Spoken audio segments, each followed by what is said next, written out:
The class. Okay.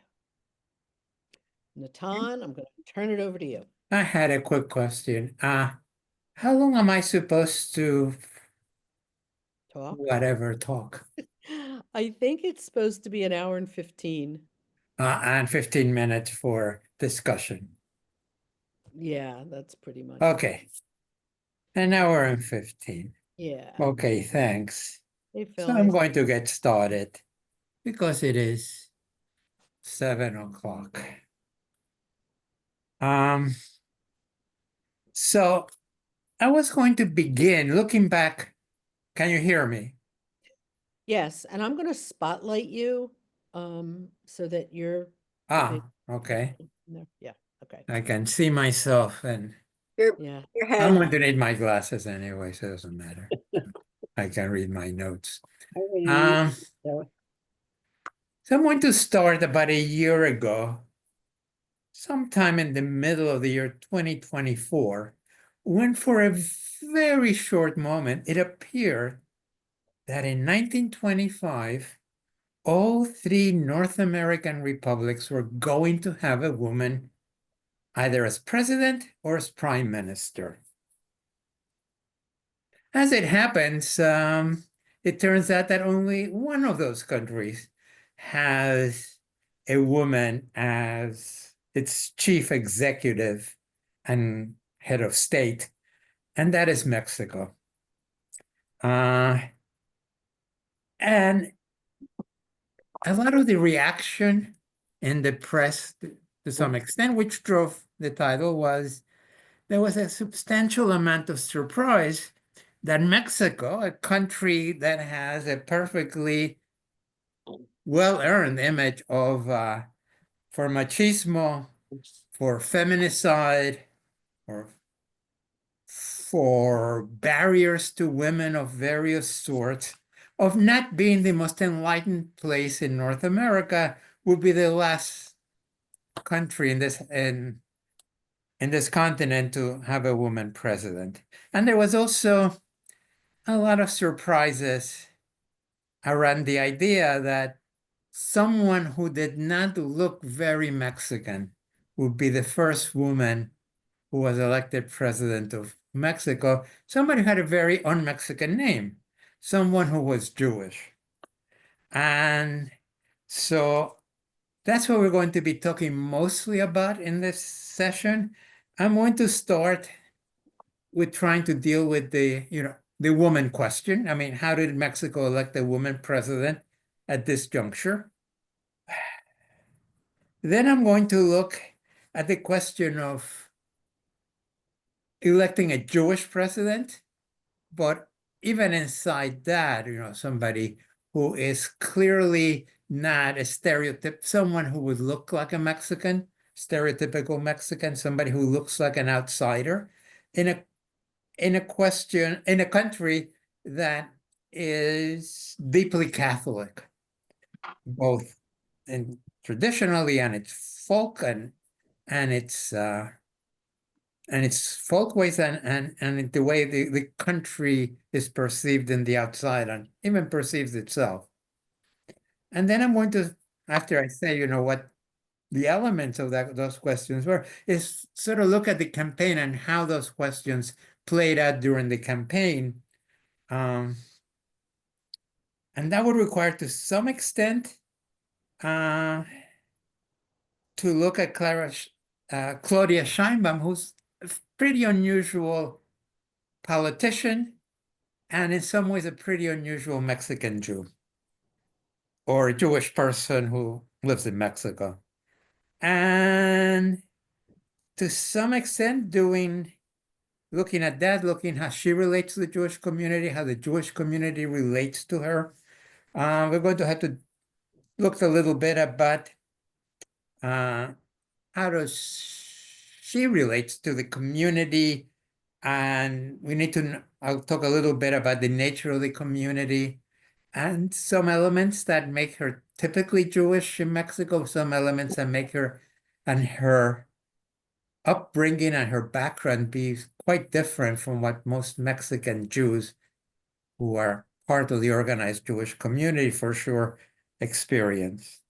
And since it's about an hour and 15 minutes, I may get a chance at the end to discuss very briefly her recent role as being perceived as an international Donald Tamer, but we may not get to that. So if this is clear and people don't have any questions, I'm going to start.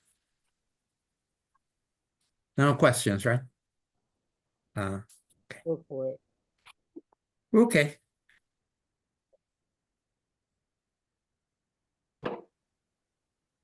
So the issue of how Mexico came to elect a woman in the year 2025 reflects some pretty large changes in Mexican society and politics over the last decade, certainly beginning around the middle of the teens, around, say, 2015, 2014, and going up to the last couple of years. Some of those are legal.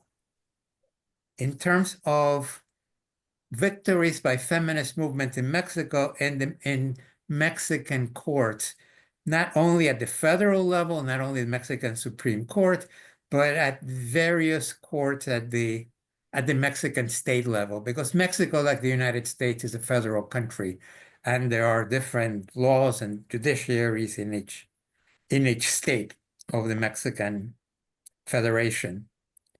And a lot of those rules had to do with things like abortion, which has become much essentially legalized under the interpretations of the Constitution by the federal judiciary, also in the interpretation of state constitutions. Even though it's, there are limitations like in many countries, but there had been a tremendous shift in terms of abortion politics, bodily autonomy for women, equal rights in the workplace, gender issues, including some LGBTQ issues. It has been pretty extraordinary. While American courts have been in the past decade in pretty fast retreat in a lot of these areas, Mexican courts have been moving forward very aggressively. So that's one change in the context of running women candidates. The other one has been substantial social gains for women and labor, things like labor market participation, and family structure. Yeah.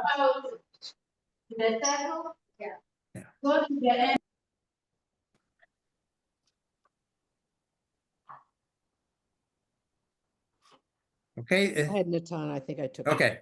The background noises. Okay. So this is on the legal side, on this sociological side. I think very important also is that activist feminism has become spread to Mexico. The source of that is I think pretty directly, really, is the Argentinian feminist movement and their green neckerchief campaign was becoming a model in Mexico. There have been demonstrations where people have sort of taken both some of the slogans and some of the tactics, and even the idea of wearing a green neckerchief to indicate that you support women's rights.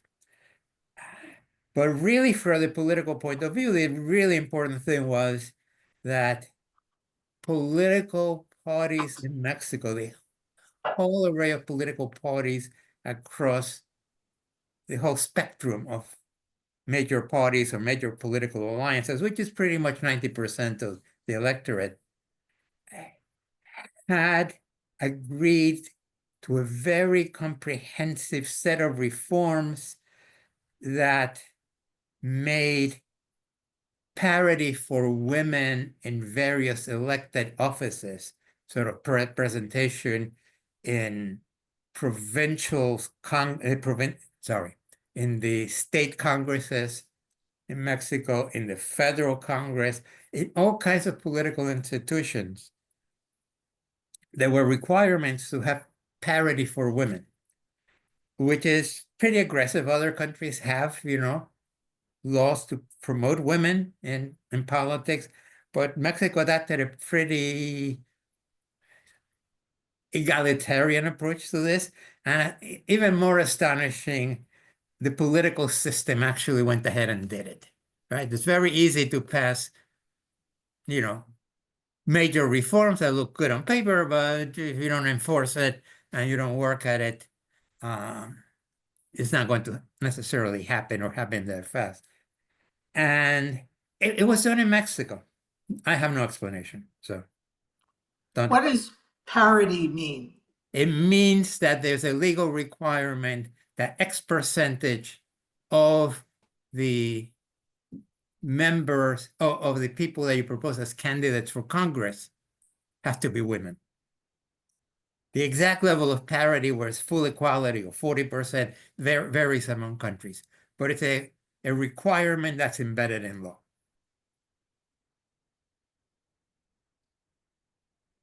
I let people have a little time to digest that. But by 1923, when they were discussing the idea of candidates, because a feature of the Mexican political system that has existed since the Mexican Revolution of 1910, which is no re-election. Mexican politicians cannot be re-elected to the same position ever. They have one term and they're out. That reflects, the revolt against what happened in the late 19th century under the Porfiriato. Porfirio Diaz kept on getting reelected. So the slogan of the Mexican Revolution was effective suffrage, no reelection. They mostly kept the effective suffrage kind of throughout the past century. But they definitely kept the no reelection. So that said that a whole bunch of pretty ambitious women in all kinds of political parties had gone through the political process and now felt themselves ready to make a bid for president. And this was in both the official government party, to which Claudia Sheinbaum belongs, called Morena, the Movement for National Regeneration, but also in all the other historic parties from the right, center, and left that had coalesced as an opposition bloc. So looking at the opposition, even before the candidacy of Xochitl Galvez Ruiz, or Xochitl Galvez, what became the consensus, all the other serious competitors were running as presidential candidate in the opposition bloc were women. So the opposition was going to put a woman up for re-election as president. In the governing party, Claudia Sheinbaum was the favored candidate. She was not the only candidate. She had a couple of advantages. I'm going to discuss that later in her political portfolio, in her background as being the head of government in Mexico City, the capital, which is always a stepping stone to becoming president of Mexico. That is the way her mentor and her predecessor as president, Andrés Manuel López Obrador, whom in the future I am going to call, as people in Mexico refer to him, as AMLO, which are his initials, because he's sufficient of a major political figure that he can be referred to by a nickname, like Lula, the president of Brazil. So it's part of his status that you say AMLO and everyone knows that you're talking about López Obrador. And AMLO, I guess, since this is a Jewish congregation, is kind of like the way famous Talmudic scholars and rabbis are referred to, like Rashi, right? You take the acronym from his name and you use that name. So AMLO was a great supporter of Sheinbaum, although she did have an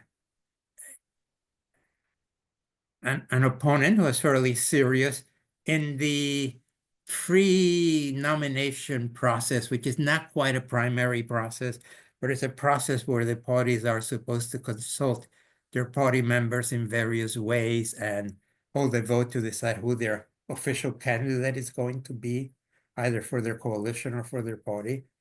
And one of her she had a serious contender in a fellow called Marcelo Ebrard, who had been the foreign minister, which is another common route to becoming presidential candidate. Earlier in the AMLO administration, he had resigned the office, as you're supposed to do in Mexico, so you're free to lobby and campaign to become president.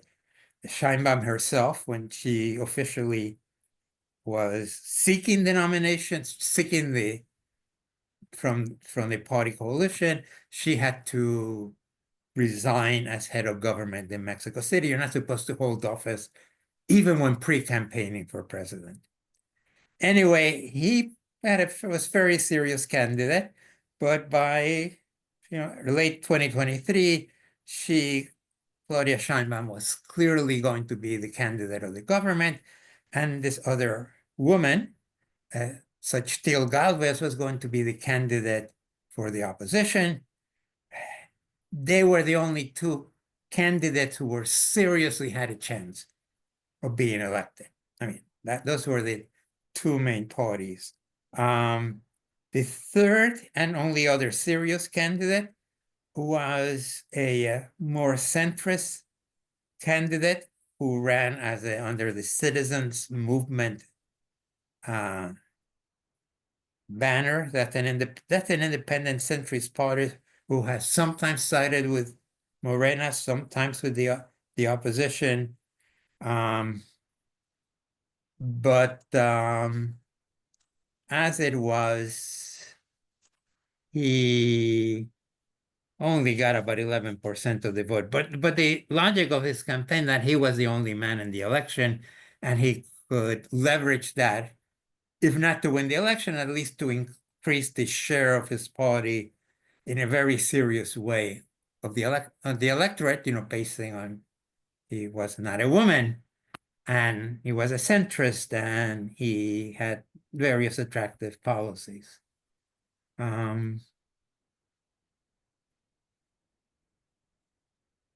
The result of the election by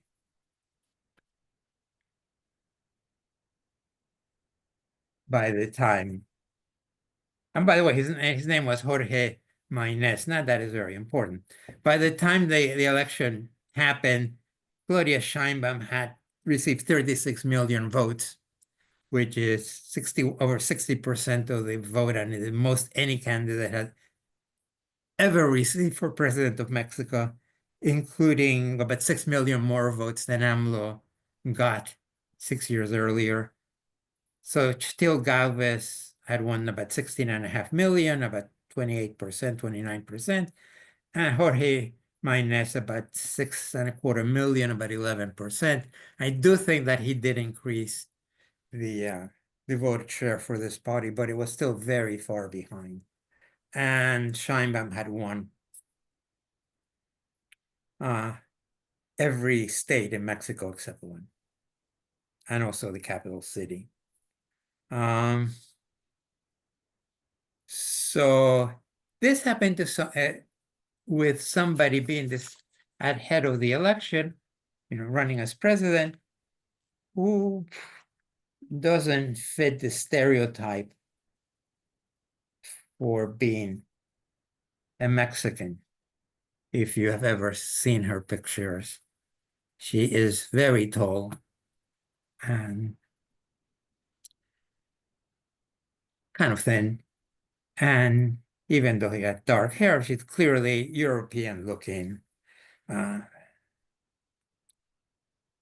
In contrast, her competitor, who got less than half the votes that she did, Xochitl, a word that in Nahuatl, the language of the Aztecs, means warrior, and a name that has become very popular both among Mexican Americans and in Mexico in recent decades. A woman warrior.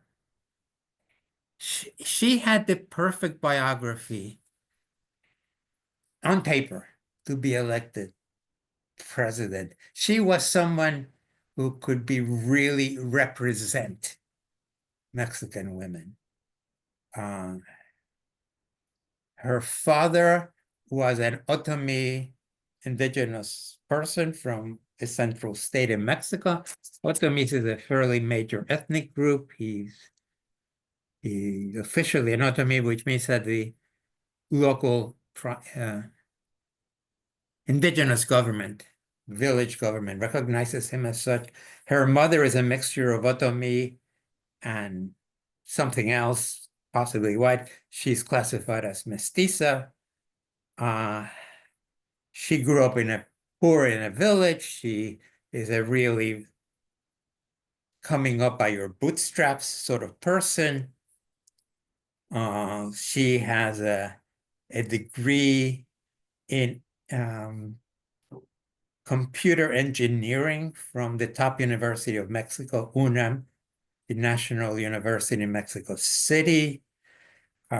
Before she was active in politics in elected office, she had headed the National Indigenous Institute for 6 years under the presidency of Vicente Fox, who was her sponsor. And even though she had been mayor of one of the local municipalities in Mexico City, and then she had been a member of the Senate in behalf of the Partido de Acción Nacional, which is the Party of National Action, which is a traditional, more conservative Mexican party. But even though she had been boosted by them, she declared herself an independent when she was in the Senate, though she caucused with the party. So, in terms of dividing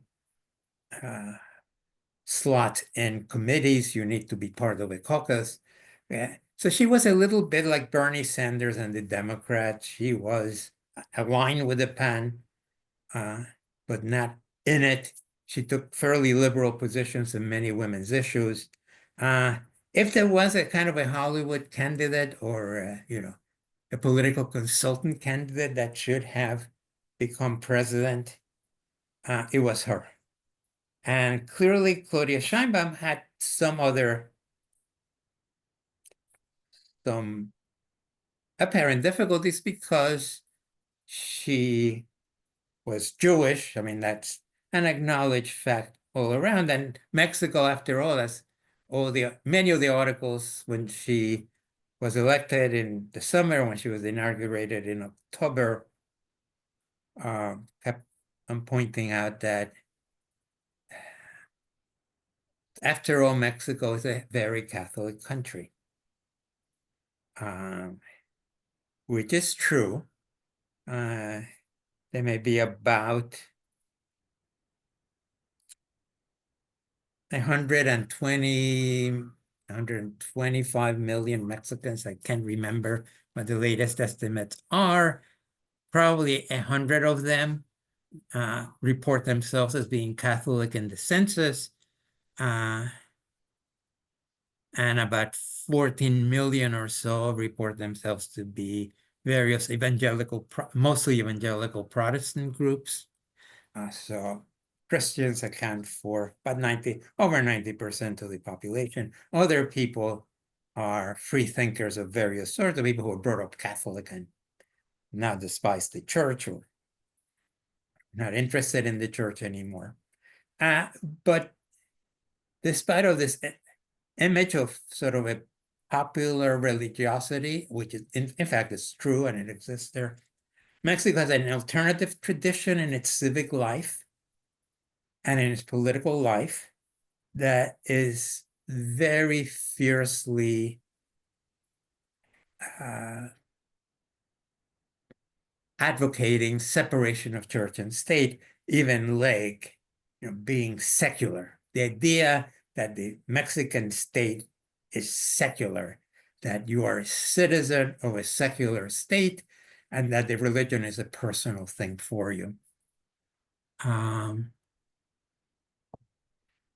So that works in Claudia Sheinbaum's favor. And of course, the tradition of Mexican politics from the 19th century, from the wars of the reform movement under Juarez, involved the church. We were supporting very conservative forces, which was the church was entrenched in having a lot of property, in being an established church.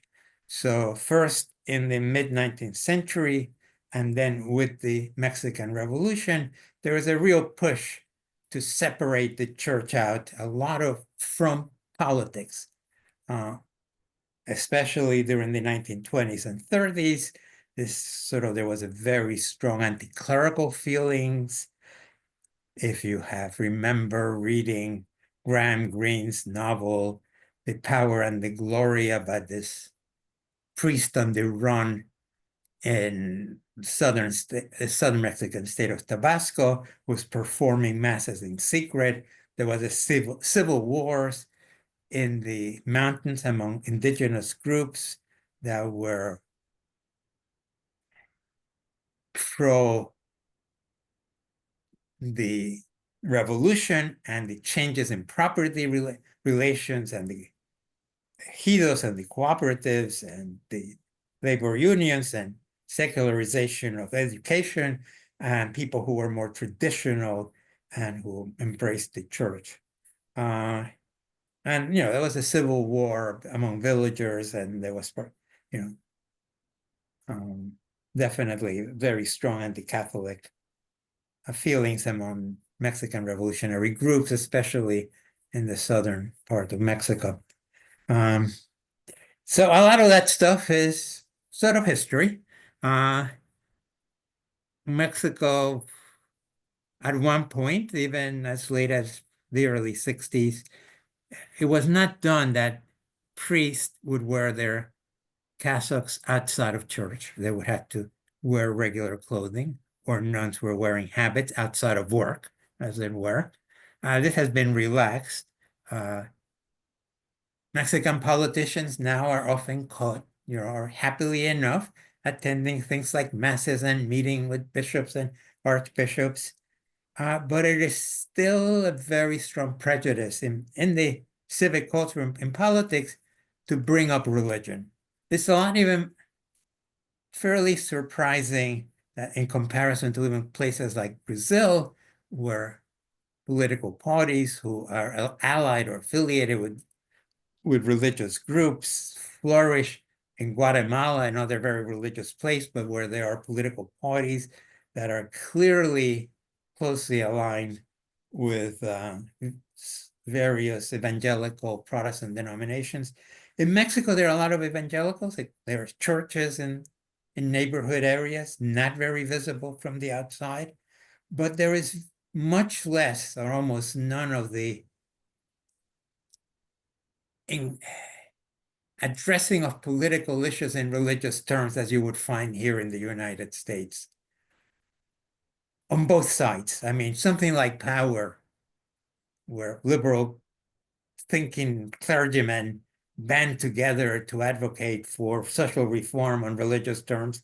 It just not something that you would do in Mexico, because it would leave people either bewildered or upset to some extent.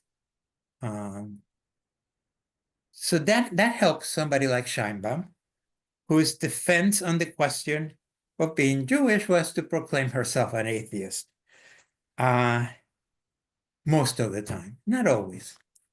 Occasionally, she would come back to retorting when asked about faith, that she was a scientist of faith, of reason and faith, in that order. But other times in interviews and stuff, she had declared, well, I was brought up in a secular Jewish home. I was not brought up religious in any way. And she considers herself an atheist. And not something that would fly in American political campaigns. So that's that part of the equation, the religious part. There's another part of this equation, which is probably more subtle and probably harder for her to deal with, was harder for her to deal with, which is the sense of Mexico, its own self-awareness, both popularly and intellectually, as a mestizo country formed by indigenous and Spanish conquistadors or Spanish colonial settlers. It's a very strong current that goes pretty much across all of Mexican political positions, and its most sophisticated version is by one of Mexico's greatest philosophers and political thinkers and educators,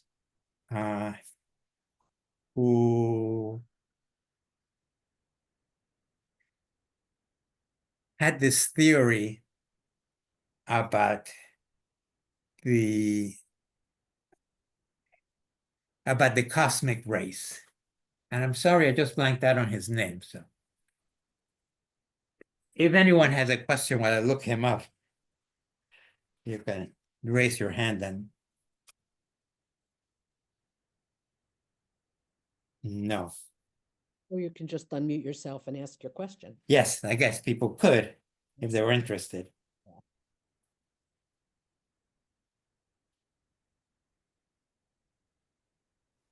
Do you think there was any corruption in the election? That she Was got there corruption on the election? In 60, getting 61% of the vote, I think you said, or no, yeah, 61. 61% of the vote. There is no, okay. So there is no idea that the elections and the vote count had been compromised in any way. Mexico has a totally independent election authority that runs the elections nationally and does the counts and does the registration and makes sure that the rules are obeyed. There has been charges on, as often happens, that there had been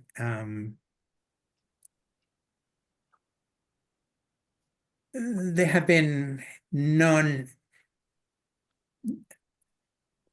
out of the ordinary or things that violated the spirit or even the letter of the rules, electoral rules, on behalf of one candidate or another. It is certainly true that the former president, AMLO, López Obrador, who used to conduct daily press briefings every morning for about an hour. So he set the agenda very heavily. And he, of course, was reported. We have some experience of that, something like that now with Trump, how you could use your purchase president. And people said that he was abusing his authority to help him promote himself and to promote the Morena party and using public resources in a politicized way. So there was no charges from the opposition that she did not get those 36 million votes. She was riding on the tails of a very popular incumbent president who was, the opposition alleged, was abusing his authority as a standing president to help her get elected. So those kind of comments were made.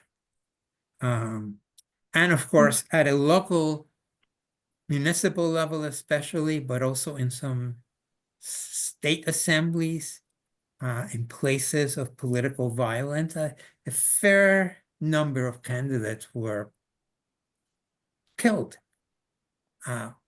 Less necessarily by the immediate political opponent, but by organized criminal groups that felt that they were promising too much transparency and non-corrupt behavior, and they wouldn't have that. So they would prefer some more pliable candidate. That seemed to have been the case, and that was more of a scandal. But no, I mean, it is her popularity in the polls and her popularity in polling is pretty high. Probably much higher now than it was when last summer when she was elected. So the man I was talking about, his name is Vasconcelos. And Vasconcelos, you probably know of him, Jose Vasconcelos,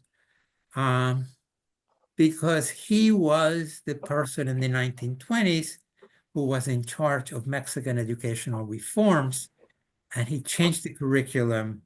He brought out a lot of rural schools that were run by the state, but he also bankrolled all those wonderful Mexican muralists who were painting all those frescoes in the cities to educate the nation about its past and its future glory. But he had this idea that racial purity was bad, racial mixing was good, and racial mixing of indigenous people and European people was the best. I am not stating his views a little crudely, but perhaps I'm still a little annoyed having to have read his entire autobiography when I was in graduate school. It was a long slog, purely philosophical speculations on society and nature. Anyway, that's an aside. And I think this, again, to some extent, worked against that, although Claudia Sheinbaum, campaigned very heavily on the idea that she was Mexican, born of Mexican-born parents, that she was part of this nation, and that she kind of emphasized this idea of this civic Mexican identity, of being proud of the history of Mexico, of being part of this history. Mexico itself has very little experience with immigrant groups in general. It is, even compared to places like Peru, a place that has relatively few immigrant groups, like Jews. There is a fairly substantial Syrian, Lebanese, mostly Maronite community. There are some Chinese that have formed, real communities as opposed to occasionally single men arriving.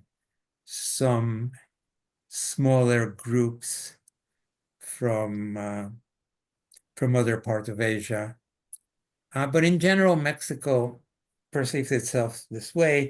They have totally chosen to forget the existence of Afro-Mexicans in the Caribbean coast and in Yucatan and in Veracruz, which pretty much written out of history. Foreign-born population in Mexico now is it's about 1.25 million people only. And almost all of them are US citizens, most of them falling under the category of extended American-born or spouses of Mexican citizens who lived in the United States for a long time, marry other Anglos or other Latin Americans in North America. Then they return home to live. And those people are born in the United States. They have American citizenship as well as Mexican citizenship. Their children may have dual citizenship if they were registered. So that's, and the other big group of Americans are expats who have retired and decided that living in Baja California on your Social Security or in Cancun, it's a lot more cost effective. There are Canadians like that. And the other big group of foreigners are various Latin American groups. But most of those people are in Mexico because Mexico has always been pretty liberal in granting political asylum from people from Latin America. Or allowing Latin American professionals who want to come to study in Mexico, which has very good university systems, and he has a pretty sophisticated research facility. So people from places like Costa Rica or Nicaragua or Guatemala will go to Mexico to study at UNAM or some other university and just stay and get Mexican citizenship, or not get Mexican citizenship, but become permanent residents. They're political exiles. They were Spanish Civil War refugees. But these are really marginal to the national identity, although they can have tremendous impacts on the culture and of Mexico, because they provide a cadre of writers, scientists, professors, especially from Latin America and among the Spanish Republican refugees. And the Jews kind of fall into that group. So I think that was an achievement of hers to sort of neutralize this idea, this counterpoint between Mexicanness and as this ethnic mestizo ideal, self-awareness, and the ideal of a civic culture that includes everyone who has chosen to live here. And of course, for many, in the aftermath of the election, there was the usual self-satisfied response to her election in several newspapers. I did not do a survey of many, but several. You know, this shows the maturity of our country and our openness to the world. It was kind of like the self-congratulatory coverage of Obama's election in 1908. Sorry, 2008. So that's how she got to be president, although there were a couple of very nasty events during the campaign that I think sort of kind of make my point in an indirect way. So Vicente Fox, who had been president of Mexico from 2000 to 2006, what we remember had been kind of the political sponsor, padrino of Xochitl Galvez, attacked Sheinbaum a couple of times, calling her a Bulgarian Jew. Now, Sheinbaum's mother, Annie Pardo Semo, Sheinbaum's name is Claudia Sheinbaum Semo, so that's her mother's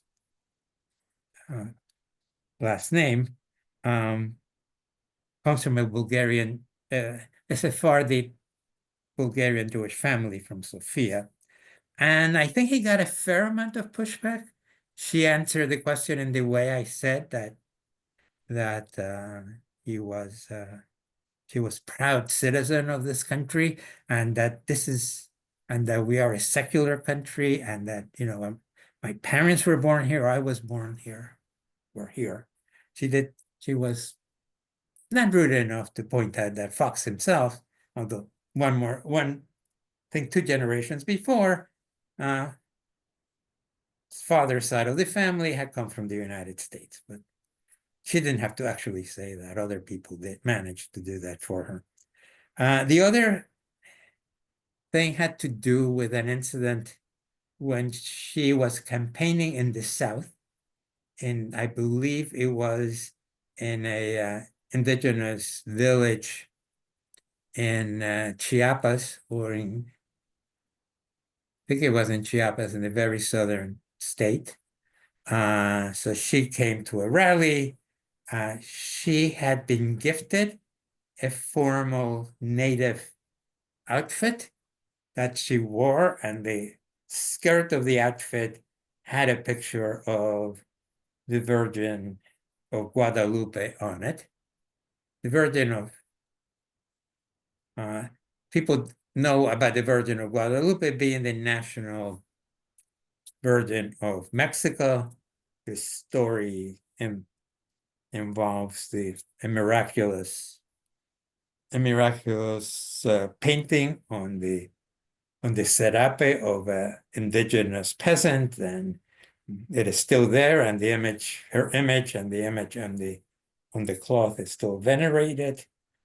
Very important, again, very important religious folk symbol, popular religious symbol in Mexico. But she also was carrying a rosary. That was probably unintended, or as her supporters explained it, she was given it on her way out of a meeting which happened to be in a church, but she was filmed for television and with this image and this rosary, and that did create a bit of a kerfuffle. Was she trying to pass herself for Catholic? And that also died down relatively quickly. It was not especially damaging. It was brought up a couple of times, including during a presidential debate. They said she managed to ride the coattails of her predecessor and the Morena party, and even do better than what she had done. So that's how you end up electing a Jewish person president of Mexico. I would also, before I sort of leave this question, is that, I mean, there were serious lines of attack that people, that her opponents could have taken and did take during the debate and during the campaign and in public. I mean, she had a couple of real potential scandals. One of them was I think everyone remembers a few years ago, a metro station that had been somewhat shoddily built by the Morena administration in Mexico City collapsed with a number of deaths. That was when she was head of the city, you know, the chief of the government in Mexico City. So really, in some ways, responsible, you know, high level. And she could have been linked to some tactics by AMLO in developing the Mayan railway, a pet project of his that's probably environmentally quite bad. She's supposed to be an environmentalist. There are lines of attack there, which were pursued and not very effectively, as it turns out. But the religious question really was not a major point in the campaign. So unless people have a question about Mexico and Mexican political system and how she got to be president, I'm going to talk a little bit about the question of how does Claudia Sheinbaum relate to the Jewish community? How does the Jewish community relate to her? And also, kind of an interesting question is, how does her family relate to the Jewish community and its more secular circles are part of it?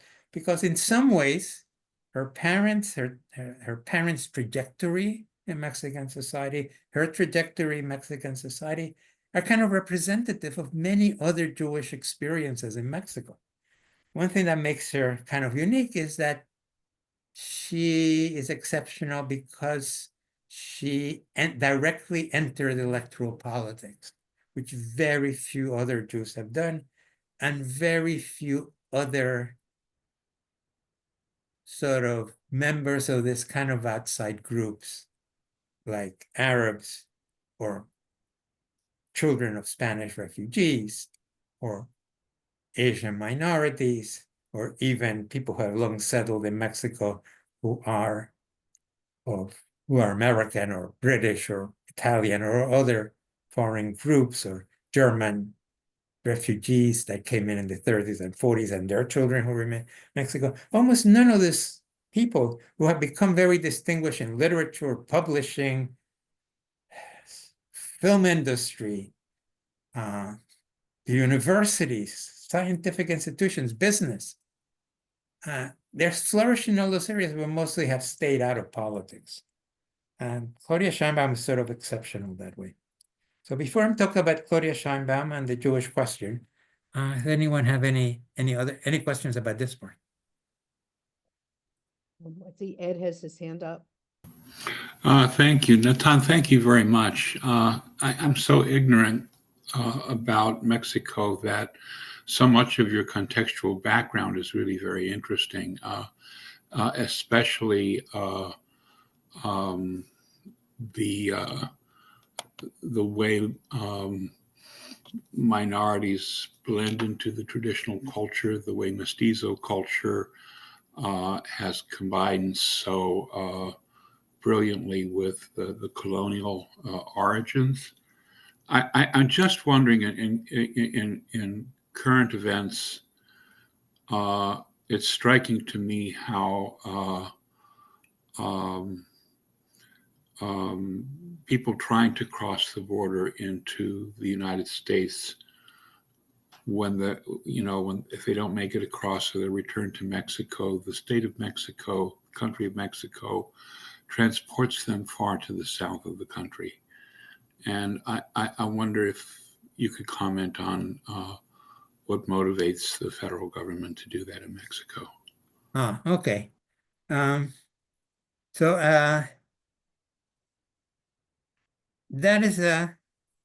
That's an important question, how Mexico deals with the United States. And if I got a chance, I may talk about it at the end when we're talking about Claudia Sheinbaum and the Donald.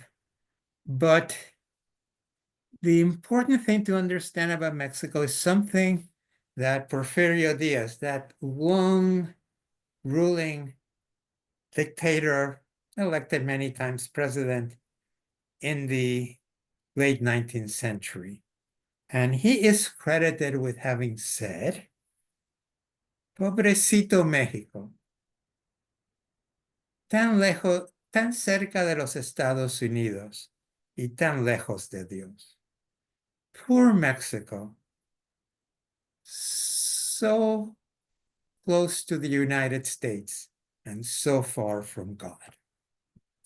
Mexicans of all political stripes are aware of the inordinate power of the United States. They are aware that Mexican North America, as it said in the map, was lost to the United States in the 1840s. They are aware of the disparity in power between the two countries. So there's always a struggle there in the need to accommodate the United States while trying to avoid compromising Mexican national interest and avoiding compromising Mexican self-esteem as well, popular self-esteem. So it was a tactic that was employed multiple times while attempting to maximize Mexicans' maneuverability. I would say that this idea of, of dealing with immigrants who are now not at all related to Mexico. I mean, many of those people trying to cross now are not Mexican citizens. Many of them come from Central America or Haiti or Cuba or Nicaragua. It doesn't sort of removing them from the border and taking them away, if it makes Americans happy, sort of shortcutting Mexican ports and taking admittedly terrible, bad criminal kingpins, but shortcutting their legal processes and putting them out to the United States. Yeah, it is stuff that one would do in order to negotiate more central and important things. This is definitely the point of view of Sheinbaum, of AMLO, of their predecessors in the 21st century. So Mexico has not mostly avoided, especially now that Donald is so unpredictable, avoiding pointing out the obvious, that the problem with fentanyl is not necessarily that there is production, is that there is consumption. And if Mexico helps to shut down 95% of the Chinese-made fentanyl that may be entering through Mexico or not, depends how you argue, all you would have done is to create an opportunity for creative American chemists of a certain criminal mind to make fentanyl at home.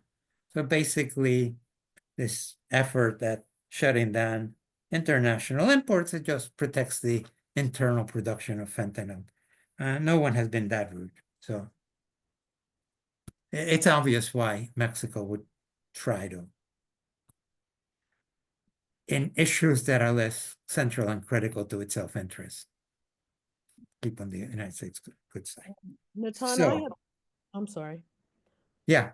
I have a question. I don't see any other hands, so I'll ask my question, which is, you mentioned that religion was not really an issue in Sheinbaum's election, but do you know, with anti-Semitism so rampant here and so rampant in so many places in Europe, what the anti-Semitism situation is in Mexico? Depends who you ask. It is definitely there. There's historic anti-Semitism, which you can always blame on the Inquisition, and prejudices from the Catholic Church. There was anti-immigrant, anti-Jewish sentiments in the 30s. Mexico essentially shut down Polish immigration, which means Jewish immigration, in 37. There is popular anti-Semitism in the communities. And of course, there is a very strong pro-Palestinian sentiment in the universities and among the left-wing press, Jornada, which is the main left-wing paper, but in other less left-wing venues. So all those manifestations are there. The question was, if you could take those sentiments and mobilize them against a candidate of Jewish origin who quite clearly was ethnically Jewish. And that was not possible, which is a good transition to the Jewish community and the Jewish community that is there. before we talk about Sheinbaum and her parents. So it is not a big community. Like I said, Mexico has 120 to 125 million people.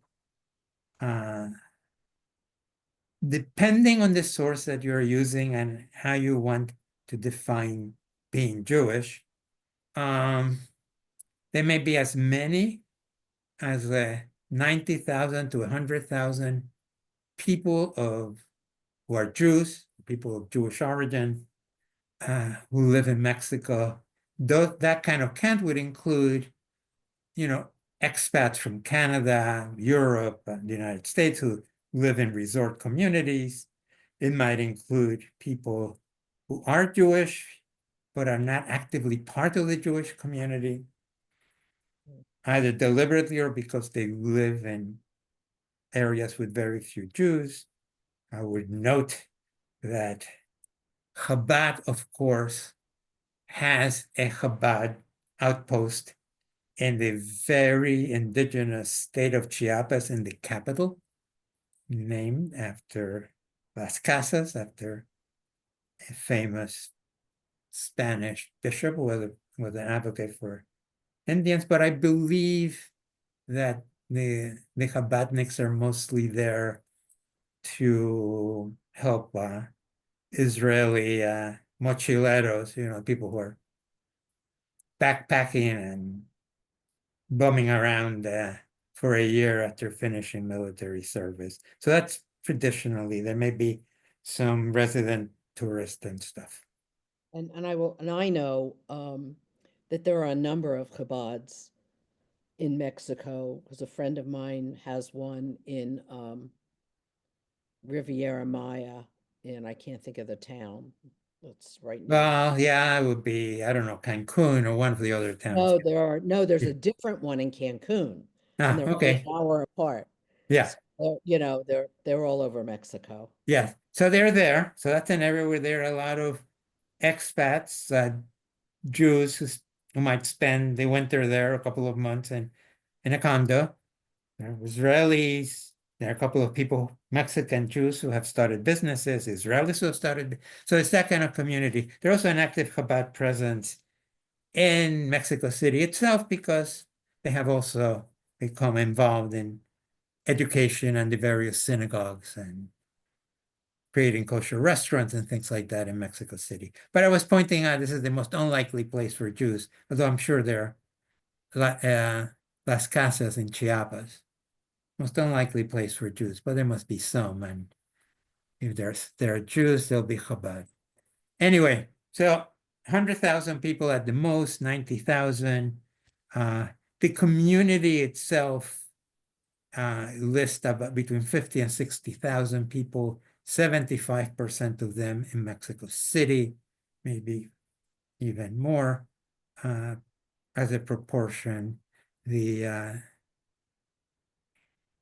And the Jewish, the great Jewish demographer, Pergola, an Italian at the Hebrew University, he came up with a count of 41,000 core Jews in Mexico, mostly in Mexico City. So anywhere, but even if it's 100,000, this is less than 1/10 of 1% of the population.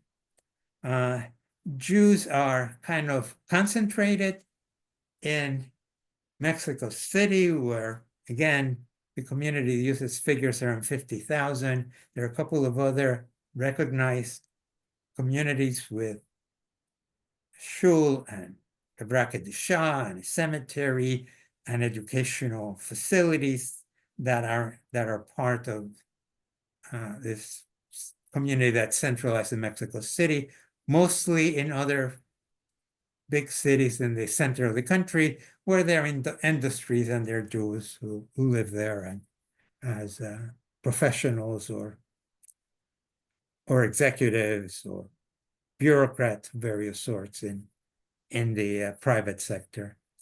The interesting thing about the community, which began really around 1906 and then took up speed in the 1920s, is that it was started by Ottoman Jews that came to Mexico during the crisis of the Young Turks around 9 and forward to World War I, through World War I.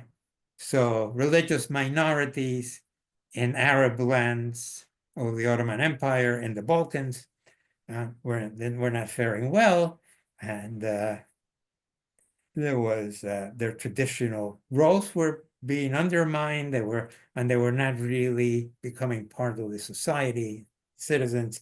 That's Turkey, that's Syria, and people, Jews, Maronite Christians, Armenians, went to other countries, Mexico, Brazil, Argentina, the United States. In Mexico, the first Jewish congregations came from Damascus and Aleppo. And even today, those congregations represent about half of the active Jewish population in the city. What is peculiar is that they established kind of the template for everybody else. The Syrian Jews did not create a single Syrian Jewish community. As quickly as they had enough people, they created two. They created an Aleppo Jewish community and a Damascus Jewish community, which persists to this day. When the Ashkenazim began coming after World War I, as soon as they could create their own institutions, put together enough money to create their own cemeteries, create an Ashkenazi Orthodox synagogue, they established one. Sephardim from the Balkans and from Turkey itself, and even Mizrahim from Morocco, created a separate community. So that by the late 30s, essentially the whole Jewish community had been established around synagogues that drew their membership strength, identity from the places they had come from. And a lot of their minchag, a lot of their rituals, the one reason, that survived. And this was very important. There were efforts to unify the community. There were efforts to create a kehila, and in fact, at the beginning, the Ashkenazim seem to have had followed this Syrian Jewish model of creating ethnically based congregations, which exist all over. Even in Philadelphia, there were congregations built there on people who came from various parts in towns, cities in Poland, Ukraine, Romania. But it was very strong in Mexico. It's unusual. It's not what happened in Argentina. It's not what happened in the United States. It's not what happened.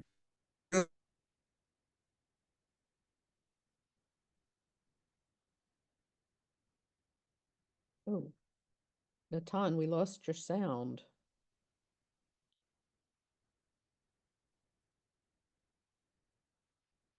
Because Jews is really very, very different. And it was so strong that even in the 1950s, when there was a Jewish American population that spoke English, who wanted to create some institutions, they had to follow the model. They had to create a conservative synagogue called Shul Beth Israel, which was established in 1953. Eventually, they got their own shul in many years later. I mean, in the late 1900s, there were people who were not so observant, who were Mexican Jews, who were interested in conservative kind of ritual, who did not want to be part of the kind of forced orthodoxy of the Ashkenazi Jewish community, but wanted wanted to join Beth Israel, but they were interested in having more Spanish. And eventually they sort of peeled off and established Bethel, which is more Spanish speaking than Beth Israel. I don't want to go into this kind of politics too much, but so that's a characteristic. And even though the community is very segmented, it is in fact fairly unified in advocating for Jewish causes and in maintaining a very high level of Jewish education. During the 1930s, all these communities established religious schools. The kids went to public schools, but they went to afternoons, Talmud Torahs. But as the communities got wealthier, they began establishing Jewish day schools, both in the Syrian community and the Ashkenazi community. The Ashkenazi community was further divided because the schools that they established included many educators that were came over from Europe, already trained in Europe, in Poland, and in Russia, mostly in Poland, Germany, Austria, and all the ideological controversies of Jewish education, whether to use Yiddish or Hebrew, or use Hebrew and Yiddish, whether to be secular or be more religious, and if you're going to be secular, or you're going to be a Bundist or a communist or a left-wing Zionist, there were schools for everyone, little schools. Over the years, those differences kind of peeled away, and most of the schools, again, because of the influence of Israel, because of the fact that you could recruit teachers who knew Hebrew now, they have become fewer and less kind of ideologically driven than they were in the 40s and 50s. And, almost all Jewish children attend a Jewish day school. Almost all of them learn Hebrew. They also learn the national curriculum,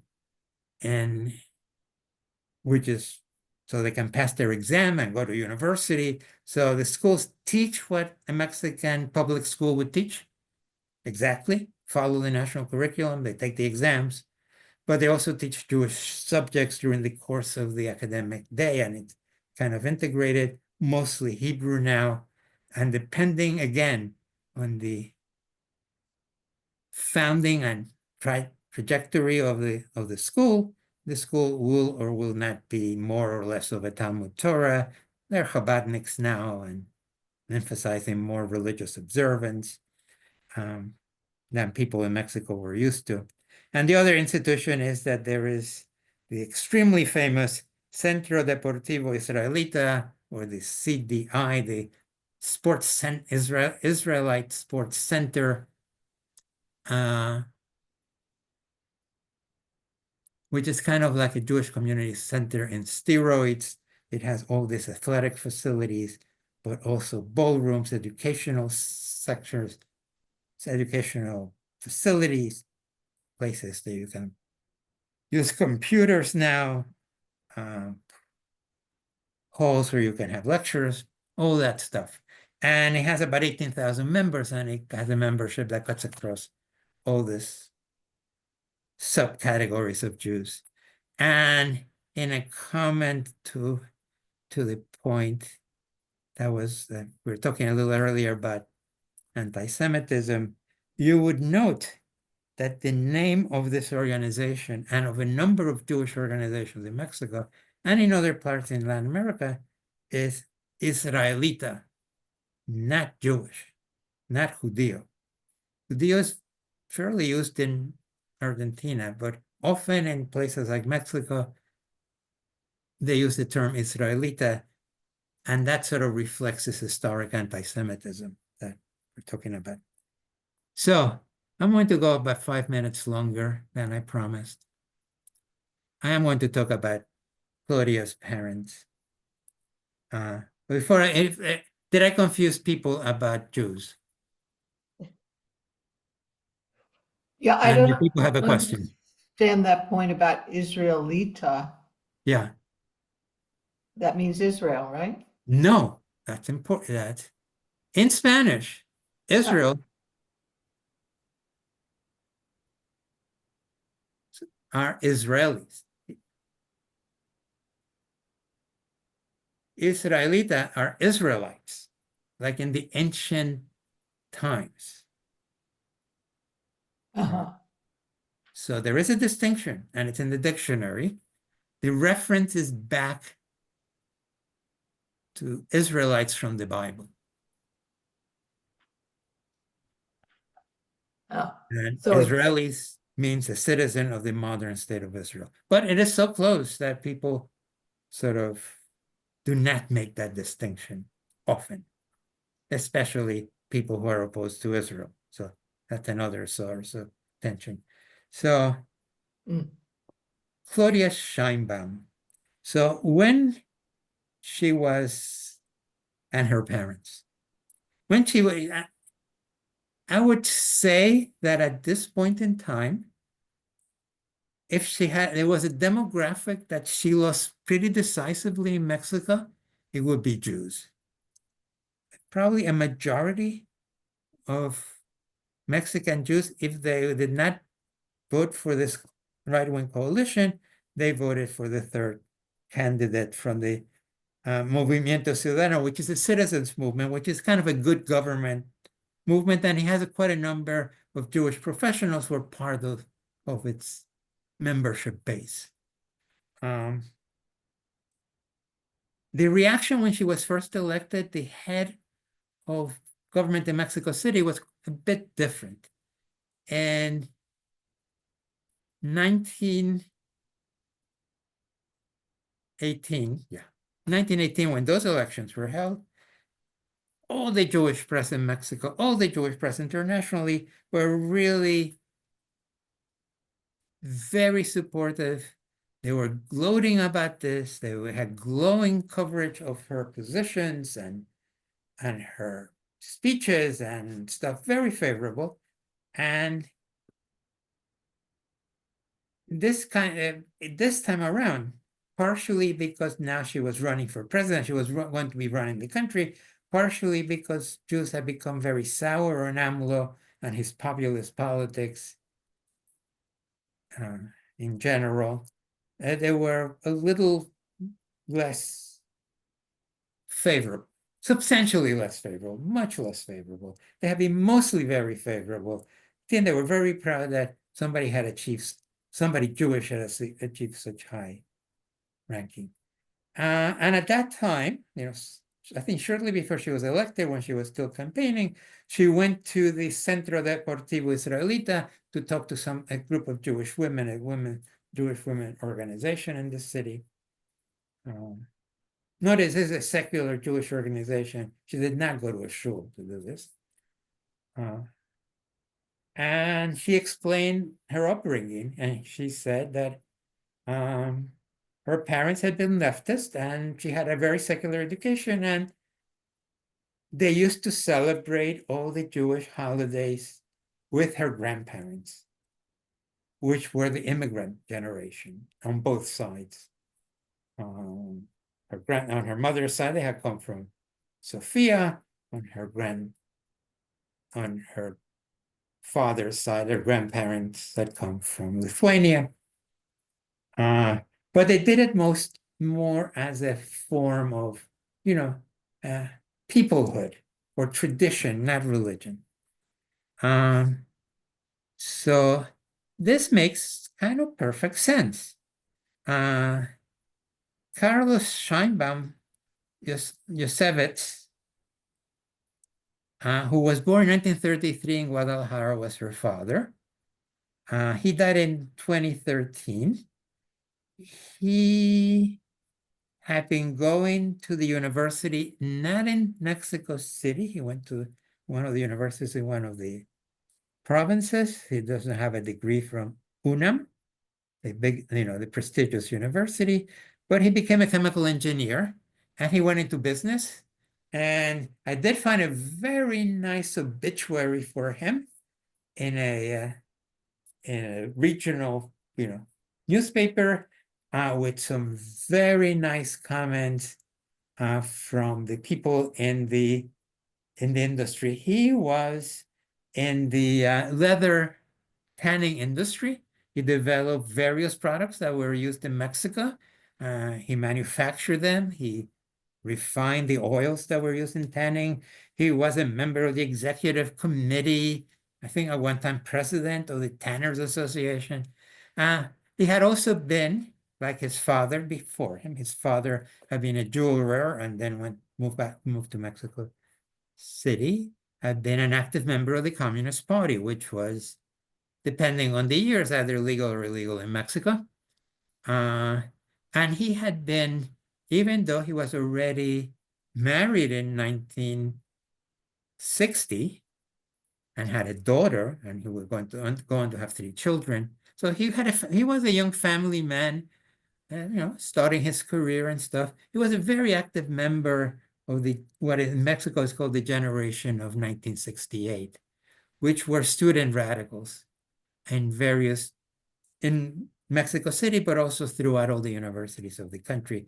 And if you remember this, in 1968, when there was an Olympics in Mexico City, there were very big student demonstrations. The government at the time, who had cooked up this games as a way of enhancing their prestige internationally in the third world and the non-aligned world and stuff, and bringing all these athletes from across the world, felt that this was embarrassing and sent both the army and thugs to break up a major rally that was taking place in the Plaza of the Three Civilizations in Mexico City. And there was a massacre.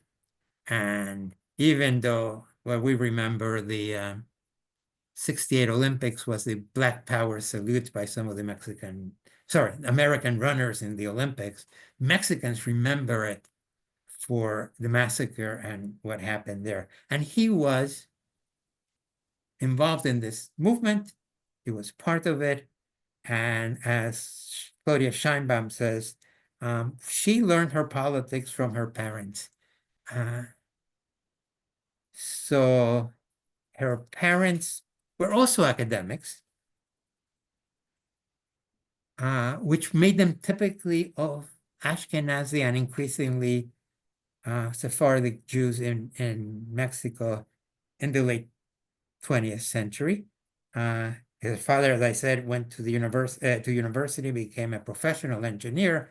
Her mother went to UNAM.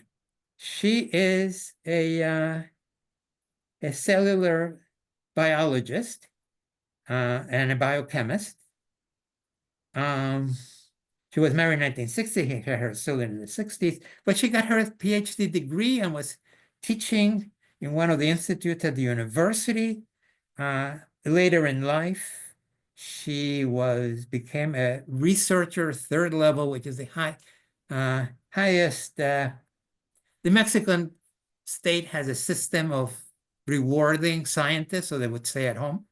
And there is a national system of scientists and researchers that recognizes and rewards achievement. And she reached the highest level then they could have, which is a researcher 3rd level at the university. So very accomplished woman, also a political activist in her youth, like her husband. Her daughter, following in her footsteps, was also a political activist and a university graduate. She has I guess I got a message from Fran that I should finish. There are several, but go ahead. Okay, I'm going to finish. So she became, like them, very accomplished as scientist. The difference between her family and other sort of Jewish people of radical persuasion is that even though themselves they had gone to one of those Jewish day schools that I mentioned, of left-wing persuasion, certainly in the case of her father, they did not pursue that kind of Jewish education for their children. They did not remain living in Jewish neighborhoods. They moved close to a part of the city where there were very few Jews, but it was very conveniently close to the university. Sheinbaum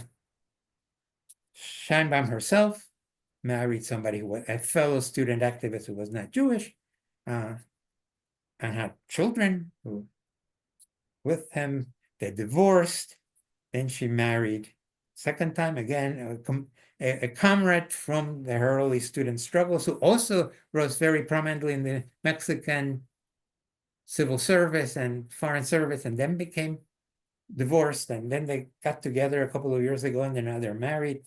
But she said she felt no pressure to associate with Jews, to marry a Jewish person. And she received no particular Jewish education except this casual sort of going to visit their grandparents during Jewish holidays. What made her different from her parents' generation is that, unlike most kind of left-wing political activists of that generation and even her generation, in the 80s, when a political party was established to seriously contend for power, which was the Mexican Democratic Revolutionary Party, she had returned from Berkeley, where she had done advanced training in physics. At this point, she became a regular political activist, not just a political activist in principle and demonstrations and writing articles, but in the nitty-gritty of electoral politics and running government, which makes her kind of unusual in this group of Mexican left. I think I have exhausted my time and your patience. So if there are no questions, I will say goodbye. Natan, thank you so much. Your talks are so interesting and informative and well researched. And you did get, just so you know, there were several comments thanking you. A couple people had to leave, but thanking you. Yes, I saw one. Appreciate I thought that. they were sort of politely rushing me along, but that's okay. Yeah, not that I'm aware of, but whatever. So this has been recorded. I'm going to actually stop the recording now. And